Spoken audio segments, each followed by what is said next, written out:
ایک انگریز کو پنجابی سیکھنے کا بہت شوق تھا۔ کسی نے اسے بتایا کہ چک نمبر 136 کے قدیم بزرگ بابا بخشی پنجابی کی بہترین تعلیم دیتے ہیں، ان کے پاس چلے جاؤ۔ ایک دن انگریز نے بس پر سوار ہو کر چک نمبر 136 کی راہ لی۔ بس نے اسے جس جگہ اتارا، چک وہاں سے 1 گھنٹے کی پیدل مسافت پر تھا۔ انگریز بس سے اتر کر چک نمبر 136 کی طرف پیدل چل پڑا۔ ابھی تھوڑی ہی دور گیا تھا، اس نے ایک کسان کو فصل کاٹ کر اس کے گٹھے بناتے دیکھا۔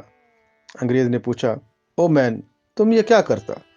کسان نے جواب دیا، گورا صاحب، میں فصل وٹ رہا ہوں۔ انگریز سمجھ گیا کہ پنجابی میں فصل کاٹنے کو وٹ کہا جاتا ہے۔ انگریز آگے چل دیا۔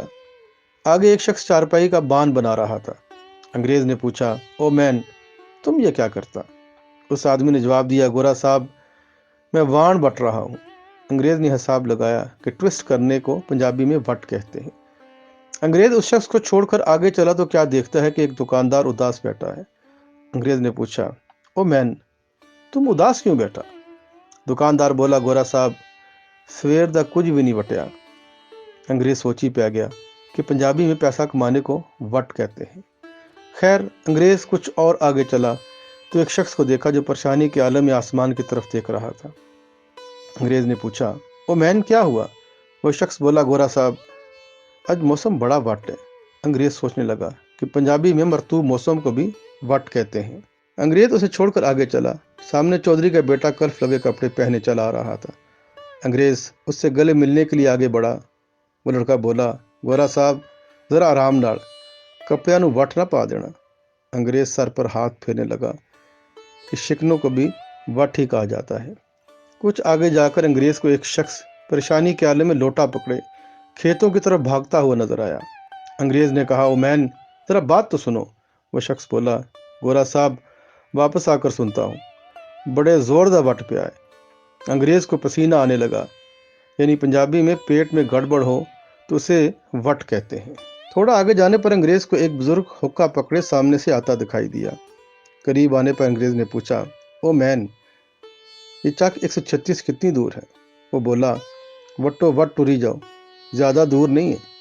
انگریز کو غش آتے آتے بچا کہ پنجابی میں راستہ بھی وٹ کہلاتا ہے۔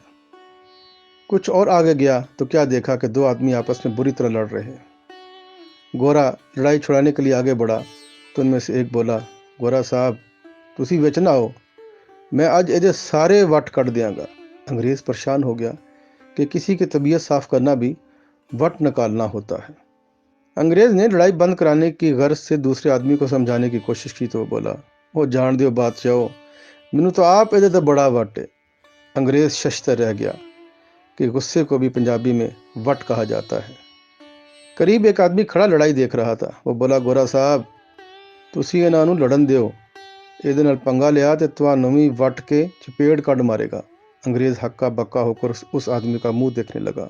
انگریز آگے چل دیا۔ تھوڑی دور گیا تو کیا دیکھا کہ ایک شخص گمسم بیٹھا ہے۔ انگریز نے پوچھا، یہ آدمی کس سوچ میں ڈوبا ہے؟ جواب ملا، گورا صاحب، یہ بڑا میسنا ہے، یہ دڑ بڑھ کے بیٹھا ہے۔ انگریز سر پکڑ کر وہیں بیٹھ گیا۔ کچھ دیر بعد طبیعت کچھ بحال ہوئی تو اس نے یہ کہتے ہوئے واپسی کی راہ لی کہ what a comprehensive language, I can never learn it in my short life.